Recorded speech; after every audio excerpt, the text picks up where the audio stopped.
We good to start? Yeah. Hello. So I want to welcome you to this online open day. My name is Fiona Gregg. I'm one of the lecturers in the animal care department. I'm also one of the course tutors for NCs. So I want to just run you through a quick PowerPoint just to give you a kind of insight as to what we can offer you when you come to Oatridge campus. Yep. So we try to make it as varied as possible. A lot of people use this to entries to other courses and such like. So we try to introduce as many animals as we can.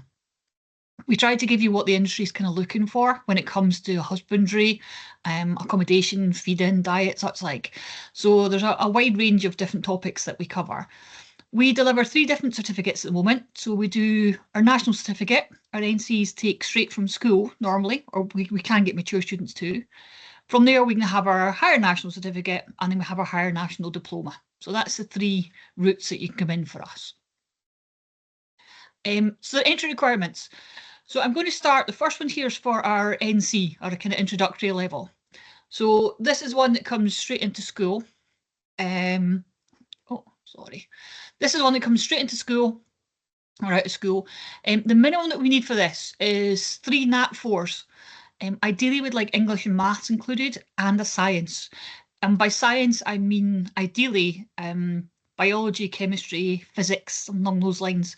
I know things like geography fall into science departments, but we really want it to be as relevant to the topic as we can, just to make it easier for you when you come with us. And ideally we want 1 national 5 and a science subject. So again, ideally biology, chemistry or physics. We also have asked that you have a minimum of 1 week's work experience. Now, this can be made up from different weekends. It could be you've worked every Saturday or you've volunteered every Saturday somewhere.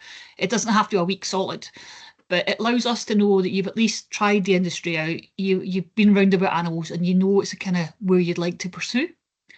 There's also an online course that's run from Aberdeen, SRUC, on the principles of animal welfare or animal care. If you've done this, we'll also consider this as an entry requirement if you're perhaps just 1 or 2 away from the needs that we're after. But your easiest thing to do is always just to submit your application and we can review it when it comes in, because I'm aware that obviously over the years things have changed, different standard grades and such like. Don't worry about that. We can try and sort it out our end and figure out what the actual equivalent is for that. So, course information for the NCs. It is a full-time course. Now, I appreciate that we don't have fully 5 days online in campus. And we are doing, since COVID, we're trying to do kind of hybridized mixed. So part of it will be doing practicals out in doing duties. Part of it will be in class and some of it will be online. So it's very much a kind of mix of it. We're aiming at the current SQA levels, which is 5 and 6, so it is an entry level. When I say it's a full-time course, it is 35 hours a week, and it's really important that I think people understand. Some people think they can come here and then do part-time jobs and such like at the same time. Now, it is feasible, but it is a lot of work, and some people can actually struggle with it. And we do try and say that even though you're not in class 5 days a week, it is a full-time course and we've allocated that number of study hours to get you through your assessments. So it can be difficult if you have an ongoing job as well. What we do is at the start of course at induction, we will all give you a timetable that will set you up for the rest of the year, pretty much when it comes to what days you're in and what you're doing on campus. Obviously, they're going to change to be more specific every 3rd block. So the way we work it is we have 3 blocks of 10 weeks. Each term, you'll get different subjects. So again, we can confirm the timetables at the start of every term. We do have some weekend practical work that we need you to consider. It's not every weekend, but there is a little bit that you need to come in. That's our hands are tied with that. It's an SQA requirement that we need you to work at a weekend. Now, it might just be we're doing husbandry duties. We're not expecting you to do huge amounts of things.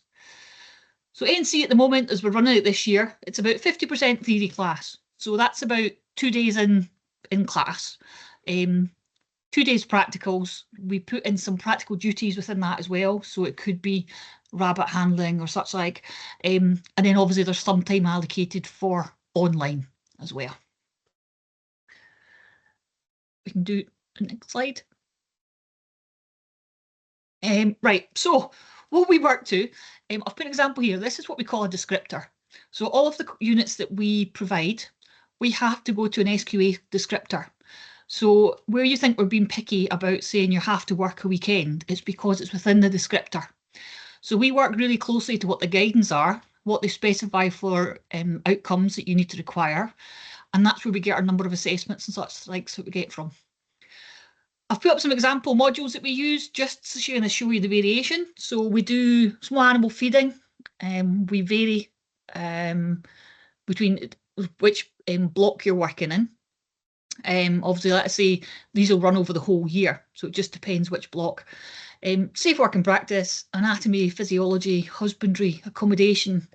We do fish, we do poultry, reptiles and amphibians. So it's a good mix of everything. It's not specifically just dogs or just cats.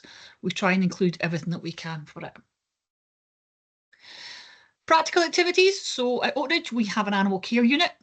Our unit, we kind of split it in two. So our actual unit, the main building we house everything from our rabbits, mice, hamsters, gerbils, guinea pigs, chinchillas. So all our small animals are down there, but we also try and give you a little bit of everything. So up on the farm side, we've got a segment where we have alpaca, we have goats, we have Dutch spotted sheep and Cameroon sheep. Now those sheep are different to the commercial unit because obviously Oatridge has its own commercial farm. And for your livestock units, we will use the commercial cattle and sheep. But we also quite like to get involved in showing our sheep. So our Dutch spotted, it's a student project. And if you're interested in dressing sheep and actually leading them, we will get hopefully some events that we can go to. So we use those as a kind of specialist little niche. Your duties, we would call them duties, you will have 2 days a week where you are expected to do your practicals. So because there's usually quite a few of you, we split you into individual groups.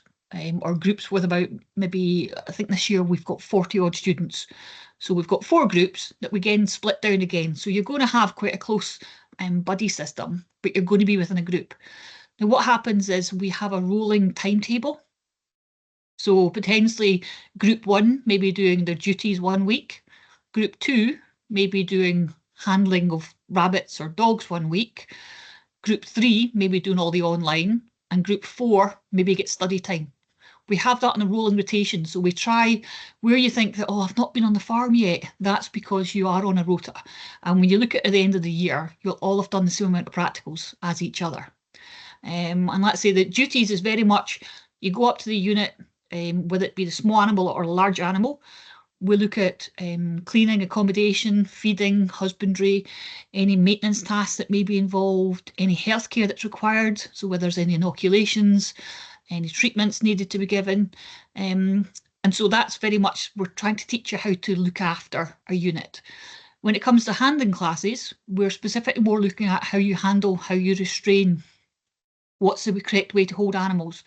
How would you do the same kind of treatments, but for small animals? So handling classes are slightly different and they're taken by a lecturer, whereas the practical activities, we have 3 technicians on site who can escort you around. So you're not left on your own, there's always somebody with you, but it's just the way we split it up a little bit. So moving on a little bit, we then progress to our HNC and our HND levels. So HNCs, again, I've put down the specifications here as to what we'd like you to have, but depending on what you may have already done when you've gone to schools, you may have different qualifications. So please just put your submissions through and we can assess them when they come in, when you put your applications in. It's the exact same again, when we say we're looking for sciences, we'd like biology, chemistry or physics if we can. I know some people will have like geography or they'll have science lab. That's great, but all that's really doing is teaching you how to look after a laboratory, sorry, how to clean it, how to work within. We want you to have more of a kind of hands-on science base if you can. Some people do progress from our NC. They move from NC onto HNC. You don't necessarily need to have the qualifications that you would have for an HNC, but you do need to have passed your NC to progress. If you don't pass your NC, it is feasible that potentially we can do what we call infill units, and you can come back the following year purely to resubmit or redo the ones that you actually hadn't passed. So you will potentially achieve your NC at the end of it. You're not having to do the entire course, just the bits that you didn't achieve. And sometimes that can stop people progressing to HNC. So what we have to do is potentially you do your infill year where you get your NC, and then the following year you can apply for HNC. We've also got students who come in at our HND level. So HND, to be clear, we call them, so HNC level first year is actually your first year of HND, if that makes sense to you. So you have to have done an HNC to move on to your HND.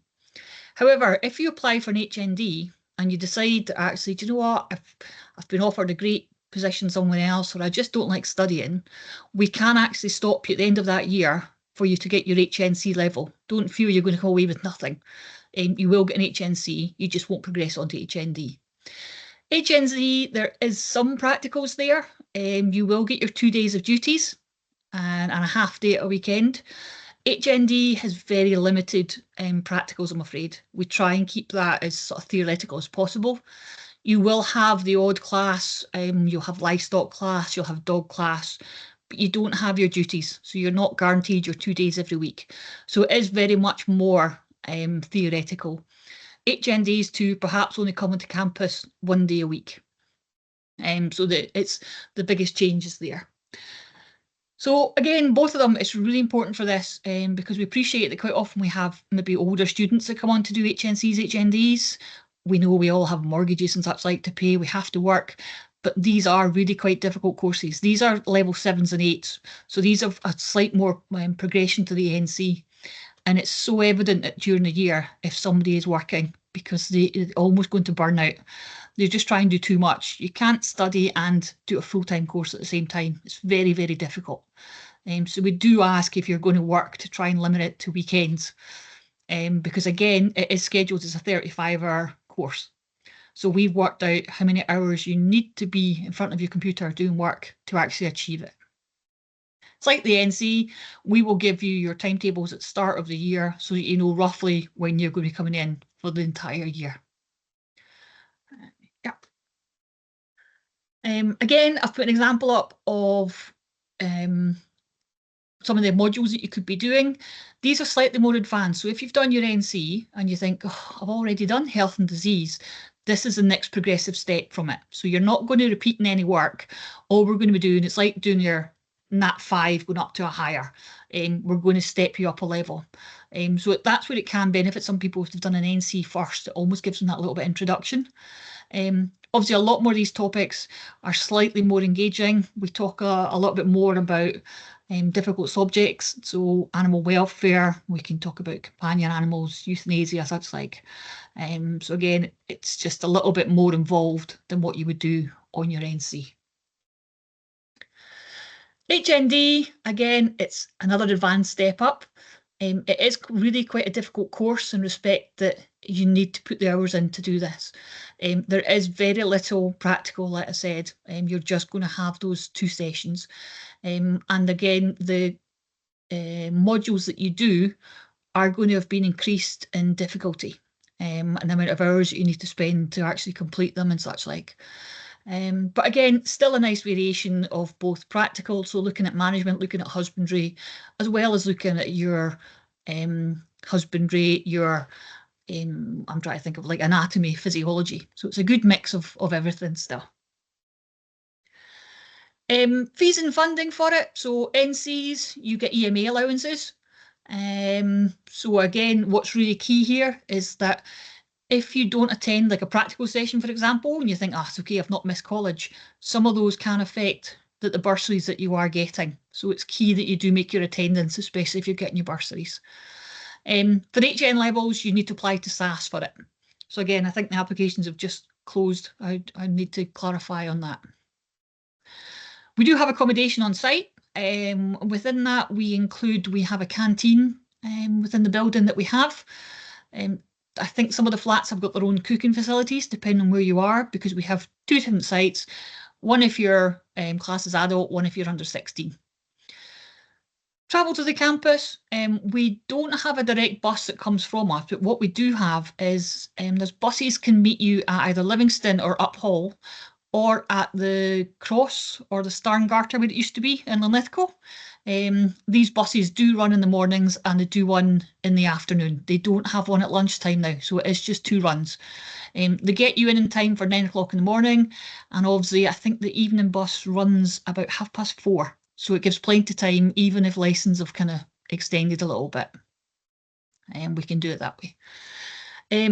Hopefully, I think I've covered everything going on the species that we've had, the amount of animals that we do. Like I say, there's a good mix of everything.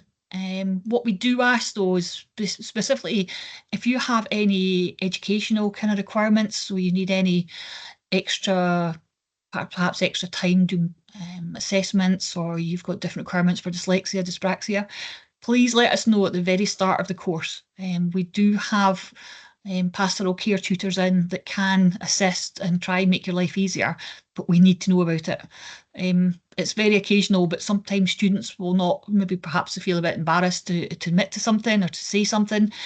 But then you get halfway through your first block, you've had difficulty, you've struggled, and we could try and make your life easier. So please highlight any concerns or any issues you have at the start when you first come to us. Does that answer everyone's questions? Does anyone have any questions for me? I think that's brilliant. Thanks, Fiona. There's a couple of questions that we had emailed in beforehand. One was, can I choose to specialise on certain animals or types of animals as part of the course, or are you really expecting everyone to have to cover all the different types of animals that we have? Ideally, we'd like you to cover everything. What we're kind of aiming the animal care at is people will usually come to us before they go on to perhaps do vet nursing or your pre-nursing qualifications and such like. And we try to give you a flavour of everything that you're going to come across. We do have individual topics, so we do cover horses, we do cover dogs and cats, small animals, but we don't go into great depth about any of them, if that makes sense. So we want it to be a really varied course. So you will get an opportunity to handle and deal with all the animals that I've mentioned already. Fantastic. And that leads on slightly actually to the next question, which are what courses can people progress onto after this, and indeed what jobs and careers do these courses lead into? Okay, so if we look at careers first, because we're covering all the species, there's a real varied spectrum of what you can go into. So some of the students that we know of have moved on to work with like Dogs Trust, Cat Protection, SSPCA, where they're working with welfare, rehoming, handling of maybe abused or injured animals that need recuperation. You can go on to work with boarding kennels, different establishments, horse riding establishments. But it also then means that you've had a little bit of everything. So even vet practices, if you want to go into there, they appreciate that you've tried to learn about every species. When it comes to going to next courses, you can go straight into vet nursing only if you have the qualifications that they require. So don't automatically assume that because you've got your HNC or your HND that you're going to get into your vet nursing. So what we suggest is that you go to an open day for one of our vet nursing courses as well. If you don't go straight into vet nursing, we've got, let's say, our pre-nursing courses, which have got slightly lower entry requirement, and you can almost progress up to vet nursing through that field. So if vet nursing is something that you're interested in, please do take a look at their syllabuses as well, just to make sure that you're going the right route. If it's not so much vet nursing, there's plenty of other things you can go to. We have degree courses you can move on to do welfare. And if you just want to go out and work in the industry, this is classed as a really good general sort of introduction to animal care. And a lot of people will progress from us, they'll go and work in Edinburgh Zoo, or they'll work in Five Sisters Zoo, or wherever it may be, because it shows that you've actually got the academic ability and the willingness to learn about animals. So yeah, it's got really varied options as to whether you progress on through your educational route or whether you go through your job market. Fantastic. It's obviously the time of year where people are applying for all of these courses. We've got a question to say, when will we hear back about any applications? That's a difficult one. what we have to do is, obviously you've got to appreciate that we have to wait on exam results coming in, because people will get they're going to wait on their exam results, so they don't know if they've got the qualifications that they need. So we don't phone anybody too quick. So it's going to be over the summer, I'm afraid. It's going to be into sort of June, July before you would get any notification, which I know is quite late because obviously the term starts in September. But I think you'll find that most colleges and universities, that's what they're going to do. We're going to have to wait on exam results coming in. As soon as we get those Yeah, I think results the in, then admissions team will be sending out conditional offers if people are waiting for exam results. But I know yeah, it's a yeah, very busy time of year for them yeah, because they have the UCAS deadline as well as applications for NCs and things like that to deal with. yeah, But that's it. yeah, And they'll as confirm as soon quick as as they can, but our yeah, hands are tied on that one. yeah, fantastic. Can you mentioned the weekend duties? How often do you need to do weekend duties? Okay, so our NCs, we have specified that you have to come in 3 times in a block. So obviously our blocks, we've got 3 blocks of 10 weeks. So that means that you will have to do over the course of the entire year, 9 weekends. So ideally what we try is get you 2 weekends per block. Um, Ideally it has to be a Saturday and Sunday. You're only in for a morning, sorry. And it's purely you're in to clean, do health checks, make sure they're fed, their accommodation is clean, and then you go home. You don't have to stay the entire day. Um, if you can't make a day, or perhaps you do work a Saturday and you're like, oh, this is going to be really difficult, we don't mind if within your group you can say to someone, can I work your Sundays and you work my Saturdays? We can do swaps within weekends, but we can't swap weekend days for weekdays. So unfortunately, we need you to do these weekends. But let's say over the entire year, we're not asking a huge amount out of you. It's not that you're in every weekend. Yeah. And if you need Um, it, if you travel afar, we can put accommodation up just even for a night or two, if that's the best way to do it for you. Excellent. And if you're doing the NC course, how many days will you have to be in college, do you think? So looking at this year's timetable, they're in for, if they're doing duties, they have their 2 practical days. So they're in the small animal unit and large animal unit. Then they're in classes on, no, they have 3, sorry, Monday, Tuesday, Wednesdays. And then they're in class on a Thursday. They've got online on a Friday. So potentially it could be 4 days, but depending on what your rota is to when you're timetabled, you might only be in for the Thursday for the 1 day for class. But let's say, don't worry, you're not going to miss out on your 2 days duties. You'll get them another week. So it's going to vary depending on the timetable, but it'll never be more than 4 days. If that That's makes sense. excellent. Yeah, thanks very much, Fiona. I don't think we have any more questions. So thank you everybody who's listening. Anyone who's booked onto this event, we will send out this recording to you afterwards, and just get in touch if there's other questions that come to mind. But thanks very much. That's been great. That's great. Okay, thank you. Cheers. Bye bye. Thanks. Bye.